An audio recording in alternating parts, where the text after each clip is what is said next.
Vous êtes sur le point d'écouter le chapitre d'un roman audio. Il est vivement conseillé d'avoir écouté les précédents pour bien comprendre celui-ci. Voilà, il ne me reste plus qu'à vous souhaiter une bonne écoute. Votre grâce est sur les dents. 23e chapitre. Traque de boulevard. Falco avait lancé son cheval au galop sur le boulevard des Italiens. Il passa devant l'opéra, en évitant de justesse les différents véhicules qui lui barraient la route.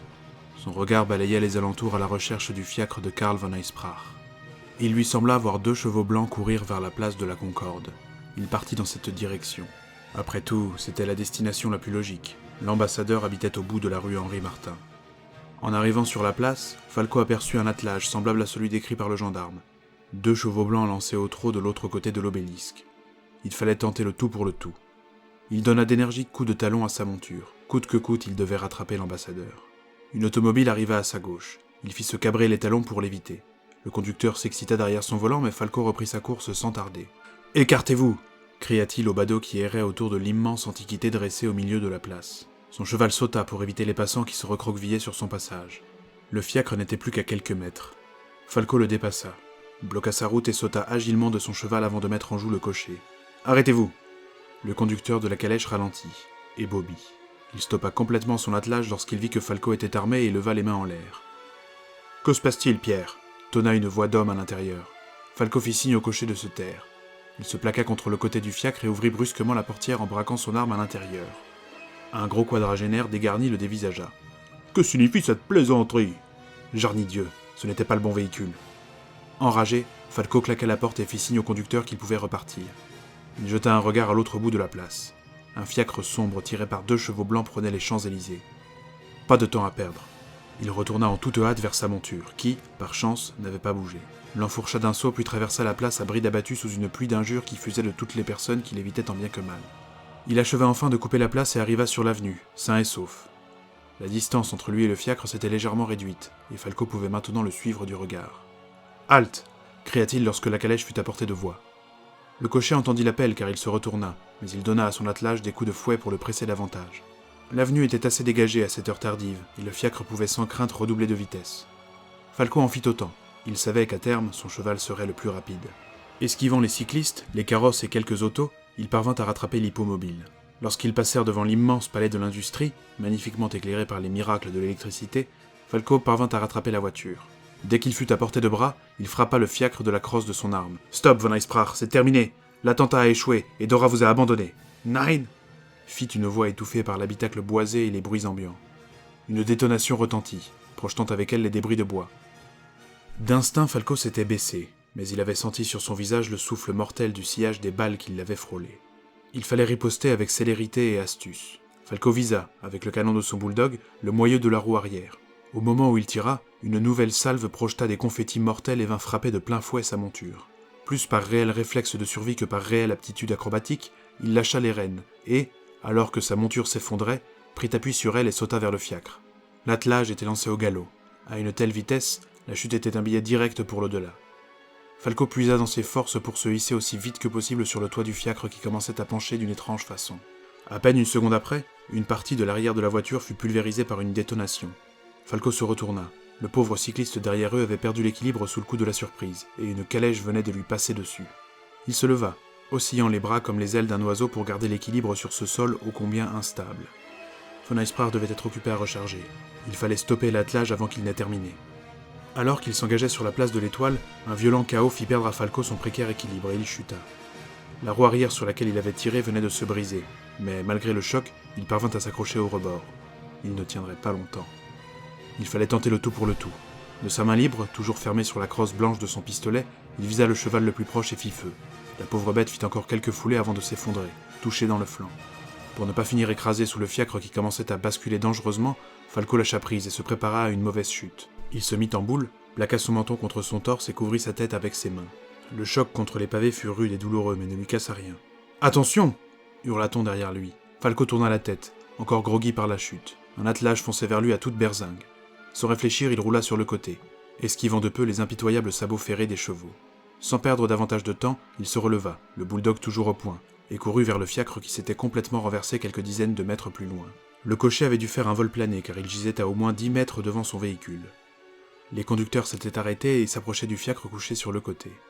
Le cheval sur lequel avait tiré Falco agonisait. L'autre était on ne peut plus nerveux. « Que personne n'approche !» ordonna vigoureusement Falco au badaud en courant aussi vite qu'il le pouvait. Un homme en chapeau haut de forme fit fi de son avertissement et escalada le fiacre. « Oui, ça va là-dedans » demanda-t-il en se penchant au-dessus de la portière fermée. Un coup de feu fit voler son chapeau et une partie de son crâne et la portière s'ouvrit d'un coup. Déséquilibré, l'homme tomba à la renverse et s'écrasa pathétiquement sur le sol. Un labyrinthe de sang ne tarda pas à se dessiner dans les interstices des pavés qui entouraient son corps. Des cris horrifiés fusèrent de toutes parts et les kidams commencèrent à s'affoler. « À l'attentat !» piailla une grosse femme hystérique. « Bon sang, qu'elle la ferme !» grogna Falco pour lui-même. La panique était la dernière chose dont il avait besoin. Il arriva à portée de voix du fiacre. « Von Eisprach, sortez de là! C'est terminé, vous avez échoué. » Personne ne répondit. « Je serai contraint de faire feu si vous ne vous rendez pas. Je vais compter jusqu'à 5, en espérant ne pas avoir à vous tuer. Vous avez ce décompte pour déposer les armes. » Il braqua son arme en direction de la porte et commença à haute voix son décompte. Arrivé à 3, un cri le coupa. « Regardez !» Falco risqua un coup d'œil. La femme qui venait de crier avait le bras pointé en direction du cocher. Ce dernier semblait se relever avec des spasmes. Falco n'y prêta pas attention et se focalisa à nouveau sur le fiacre. Une silhouette en était sortie. C'était Yone von Litzen, la demoiselle qui l'avait reçue à l'ambassade. D'une main, elle braquait fermement un tromblon vers Falco. De l'autre, elle tenait une sorte de cylindre incandescent. Comme une bougie dont la mèche se consumait avec une rapidité déconcertante. C'était lui ou elle. Le réflexe prit le pas sur la réflexion et Falco pressa la détente de son bulldog. C'est en sentant son doigt activer le mécanisme de mort que la réelle notion du danger l'envahit. La bougie était un bâton de dynamite. Falco vit Yone recevoir la balle en pleine poitrine. Elle eut un mouvement étrange de l'épaule, comme un funeste pas de danse. Sa main s'ouvrit et le bâton mortel chut. Trop tard pour crier de fuir.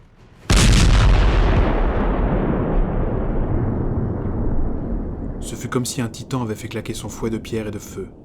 Falco vit la silhouette de la jeune femme se découper dans un geyser flamboyant de plusieurs mètres de haut puis disparaître, submergé par la chaleur et la lumière.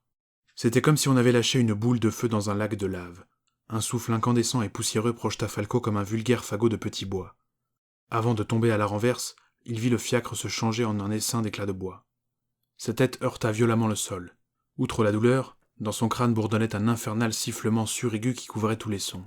Falco tenta de se remettre sur pied, mais dut s'y prendre à plusieurs reprises pour y parvenir. « Restez éloignés !» cria-t-il sans même entendre le son de sa propre voix. Titubant comme un ivrogne, il s'orienta tant bien que mal vers les débris. Le spectacle était horrible à voir. De Yone von Litzen, il ne restait absolument rien. Du véhicule et de l'attelage aussi, si ce n'est quelques planches carbonisées et des cendres réparties en cercle autour de la zone de l'explosion. Ça et là gisaient, parfois en plusieurs morceaux, les cadavres des malheureux qui étaient trop près et n'avaient pas fui à temps. Certains corps avaient eu une partie du visage arrachée par des éclats projetés par l'explosion. Leurs vêtements enflammés se consumaient à même les cadavres et tous les véhicules alentour s'étaient retournés ou avaient pris feu. C'était un carnage digne de la plus atroce des batailles. Le temps de pleurer les morts viendrait bien assez tôt. À peine remis du choc, Falco remit de l'ordre dans ses idées. Où pouvait bien être Karl von Eisprach? Qu'il se soit laissé faire sauter dans son carrosse aurait été surprenant. Le cocher. Falco courut jusque là où il avait aperçu l'homme juste avant l'explosion. À l'endroit où il gisait, il ne restait plus qu'un tas de vêtements vides et partiellement brûlés. Les pires théories se confirmaient. Des cris horrifiés retentirent au loin. Falco se débarrassa de sa veste et ramassa par terre son bulldog. Il commença à courir en direction des clameurs, mais sa course était ralentie par une douleur à la jambe. « Au loup !» hurlait-on désespérément au loin. La situation échappait complètement à Falco. Tout avait pourtant si bien commencé. Il monta sur le premier cheval qu'il trouva et le fit galoper en direction des cris qui se multipliaient. Il y avait bien des automobiles à prendre, mais elles n'iraient pas assez vite pour rattraper l'ambassadeur. Au moins, il en avait maintenant le cœur net. Le mystérieux loup au pelage roux n'était autre que Karl von Eisprach. Ses soupçons s'étaient éveillés à l'ambassade lorsqu'il avait renversé son verre sur lui. Ce dernier avait passé sur la tâche sa main bardée de la grosse chevalière d'or sculptée en forme de T, la forme de l'Irminsul. Mais il n'avait complété le tableau que lorsqu'il avait reconnu le même anneau sur la photo de Dora Tannberg. Toute la machination s'expliquait, et les délires fanatiques de Karl von Eisprach s'accordaient parfaitement avec les ambitions belliqueuses de l'Allemagne qui voyait d'un très mauvais œil la nouvelle alliance. Mais le Kaiser était-il seulement au courant des réelles ambitions de son ambassadeur? Une question à laquelle seuls les intéressés pouvaient répondre, d'où l'importance cruciale de rattraper Karl von Eisprach. Falco avait du mal à se rendre compte de la situation. Certaines personnes s'enfuyaient, d'autres ne comprenaient pas ce qu'il se passait. Des visages inquiets s'amassaient aux fenêtres et aux balcons. La lumière n'était pas suffisante pour y voir, alors Falco se fia aux cris qui venaient de la grande avenue du Bois de Boulogne. Pourquoi aller par là? Bon sang, le dirigeable de la Muette. Au lieu de poursuivre son chemin, il cabra son cheval et prit l'avenue Victor Hugo qui menait droit à la porte de la Muette. En se dépêchant, il pouvait peut-être arriver avant von Eisprach, en admettant que ce dernier soit bien passé par la grande avenue du Bois de Boulogne. Falco chevauchait à bride abattue dans l'allée. Il y avait trop de circulation sur la voie, alors il était monté sur les trottoirs, entre les hauts arbres et les immeubles. Les gens s'écartaient vivement sur son passage. Certains l'injuriaient. Par chance, il n'avait blessé personne. Au moins, la panique n'avait pas encore gagné ce quartier. Falco faillit percuter des attelages aux différents carrefours, mais s'en sortit indemne. Toutefois, plus il remontait l'avenue, plus il avait l'impression que quelque chose clochait. Certaines personnes couraient en sens inverse. Pas le temps de demander, surtout si c'était pour avoir des réponses confuses. Ses yeux lui apportèrent la malheureuse réponse. Des taches noirâtres se mouvant avec une étrange facilité apparurent au loin, dans les lumières des réverbères. Les pires craintes de Falco se confirmèrent. Les lycanthropes attaquaient la ville. Il profita de la panique pour parcourir autant de chemins que possible sur le dos de son cheval. Ce dernier se cabra devant un loup qui lui barrait la route. La bête n'était autre que celle qui était venue le capturer dans sa chambre d'hôtel. Le loup horrible et pâle. Falco parvint à maîtriser sa monture et à la cabrer. La bête détala, effrayée. Elle ne méritait guère mieux. Au bout de l'allée, entre les immeubles, il distingua dans la nuit une grosse tache pâle. Émile avait dit vrai. Il y avait bel et bien un dirigeable stationné sur la pelouse de la Muette. Un loup bondit sur sa monture. Falco parvint à en sauter juste avant que le pauvre cheval ne choie. Il se réceptionna avec une roulade et poursuivit sa course, supposant que le lycanthrope serait trop occupé à dévorer le canasson pour s'occuper de lui. Décidément, ce soir était bien funeste pour les équidés. Falco était arrivé à l'extrémité de l'avenue Henri Martin. L'immense silhouette du dirigeable posé sur la pelouse se découpait plus clairement dans les ténèbres de la nuit. La nacelle était vaguement éclairée, mais pas l'herbe autour. Falco regretta de ne pas avoir sur lui un autre exemplaire du bâton lumineux qu'il avait utilisé la nuit où, avec Olwen, ils étaient partis à la chasse aux lycanthropes. Un loup se dirigea vers lui. Il l'abattit sans la moindre hésitation d'une balle d'argent dans la tête. Il fallait faire attention au contenu du chargeur. Enfin, Falco arriva sur la pelouse de la Muette. Difficile de voir quoi que ce soit avec cette obscurité. Heureusement qu'il savait où aller. Il semblait y avoir de l'agitation dans la nacelle du dirigeable. Malgré la douleur dans sa jambe, Falco accéléra, alors qu'il n'était plus qu'à quelques dizaines de mètres du dirigeable. Plissant les yeux, il distingua une grande forme sombre qui fonçait vers lui. Avant qu'il n'ait pu réagir, il fut happé au niveau de la taille. Il sentit qu'on le plaquait violemment contre le sol avec une force redoutable. Alors qu'il sentait son souffle se couper, il reçut un formidable coup au visage. « Tu ne me salues pas ?» Sans peine, il reconnut la voix rauque et gutturale de Jacques Bragna. Le lycanthrope le saisit avec une facilité déconcertante et le jeta tel un fétu de paille à quelques mètres. Dans son vol plané, il lâcha son bulldog. C'était bien le moment, et impossible de voir quoi que ce soit dans cette obscurité. Hormis les lointaines lumières de la nacelle, rien n'éclairait les environs. Face contre terre, Falco se souvint du combat entre Agnès Basselonne et Jacques. Si même une lycanthrope aguerrie n'avait pu le battre, ses chances à lui étaient encore plus minces. La ruse devait être de la partie car la force ne suffirait point. Falco feignit d'être évanoui, l'oreille aux aguets. Il comptait attaquer Jacques par surprise, peu importe comment. Lorsqu'il entendit le souffle rauque du loup être tout près de son oreille, il se retourna et envoya un coup de poing au petit bonheur. C'était comme si sa main avait heurté un sac de frappe. Jacques eut un petit rire sinistre avant d'envoyer un coup de patte qui plia Falco en deux. Ce dernier ne se laissa pas envahir par la douleur et riposta instantanément par un crochet. Ce coup-ci, il avait visé le museau. L'attaque fit mouche, mais il encaissa un violent coup de griffe sur le ventre. Jacques était bien trop fort pour lui. Le lycanthrope le prit à la gorge et le souleva. Falco avait la désagréable impression de n'être rien d'autre qu'un trophée de pêche. L'hideuse face bestiale du loup n'était plus qu'à quelques centimètres de son visage, et il esquissait un immonde sourire qui dévoilait ses dents jaunes. Respirer devenait de plus en plus difficile. L'haleine cadavérique du loup donnait à Falco la nausée. Jacques resserra son étreinte sur sa gorge. Il projetait clairement de l'étrangler. Se débattant comme il pouvait, Falco essaya d'écarter les doigts qui pressaient son cou, mais c'était comme essayer de se défaire de l'étreinte d'une statue. Les coups de poing qu'il donnait étaient sans le moindre effet. Quitte à mourir, autant le faire dignement, comme ses ancêtres, et profiter de ses derniers instants. Falco planta ses yeux clairs dans le regard féroce de Jacques. Une brise froide soufflait énergiquement. Il sentait le vent sur son visage et ses vêtements flottaient dans les airs. Étrange. Il avait l'impression d'avoir quelque chose de lourd dans une des poches intérieures de son gilet ouvert. Immédiatement, il la fouilla. Ses doigts se refermèrent sur un petit objet froid et métallique. Le dos, une barre d'argent qu'Olwen Guénolé lui avait donnée. Il fallait faire vite. Le sourire de Jacques s'accentuait et les taches noires qui dansaient devant les yeux de Falco se faisaient de plus en plus grosses. D'un discret mouvement du pouce, il déplia la lame. L'affreux lycanthrope jubilait en le voyant agoniser. La main de Falco se crispa dans les bagues de la crosse.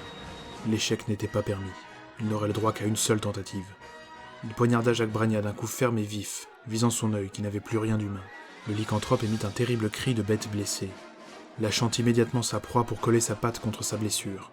Falco retomba lourdement au sol, reprenant son souffle. Il finit de déplier le pistolet. Il ne fallait pas laisser de répit au loup. Dès qu'il le put, il le poignarda à nouveau. Sa lame acérée mordit sans pitié le ventre de la bête. Il pressa la détente et une balle d'argent se fraya un chemin dans les entrailles du loup avec une sourde détonation. Le lycanthrope hurla de douleur et balaya d'un revers de la patte Falco qui fut projeté comme un sac de blé. Jacques Bragna n'aurait pas la force de maintenir sa forme bestiale très longtemps. Il était en passe de devenir hors d'état de nuire. Falco regarda vers le dirigeable. Le loup au pelage rubis venait de monter dans la nacelle. Karl von Eisprach allait lui échapper. Par sécurité, avant de s'élancer vers le dirigeable, il tira un nouveau coup à bout portant vers Jacques Bragna, qui émit un horrible cri en recevant la balle. On entendait déjà les hélices de la nacelle brasser l'air et les brûleurs ronronner. Le décollage du zeppelin était imminent. Falco courait comme un dératé, malgré la douleur dans sa jambe. Si Karl von Eisprach parvenait à s'enfuir, il échapperait à tout contrôle et rien ne l'empêcherait de poursuivre ses manigances occultes. Avec une profonde inspiration et l'énergie du désespoir, Falco fonça vers le dirigeable. Il distinguait plusieurs silhouettes dans la nacelle éclairée. En se rapprochant, il reconnut celle de Karl von Eisprach. Il était serein, couvert d'un élégant peignoir. Le dirigeable oscilla. Le décollage avait débuté. La nacelle s'éleva lentement d'un mètre, puis un autre. Avant qu'elle ne le fasse davantage, Falco l'avait atteint. Sans réfléchir, il s'était accroché au marchepied. L'avait-on vu ? Probablement, car en levant les yeux, il vit l'ambassadeur jeter des regards agacés par la fenêtre. Falco souffla. La situation était grand-guignolesque. Il était accroché et sous ses pieds, le sol s'éloignait à une vitesse déconcertante. Il était déjà à plus de 5 mètres. Les mots de Molière revinrent dans sa tête. Mais que diable allait-il faire dans cette galère ? Falco tenta de se hisser, mais le marchepied était trop étroit pour réussir quoi que ce soit. Il baissa les yeux vers le vide. Le sol était à une distance préoccupante et la capitale derrière lui prenait un panorama magnifique, mais loin d'être appréciable en de telles circonstances. Les chances de survie à la chute s'amenuisaient au fur et à mesure de l'ascension. Foutu pour foutu, Falco lâcha prise et tomba dans le vide glacé de la nuit.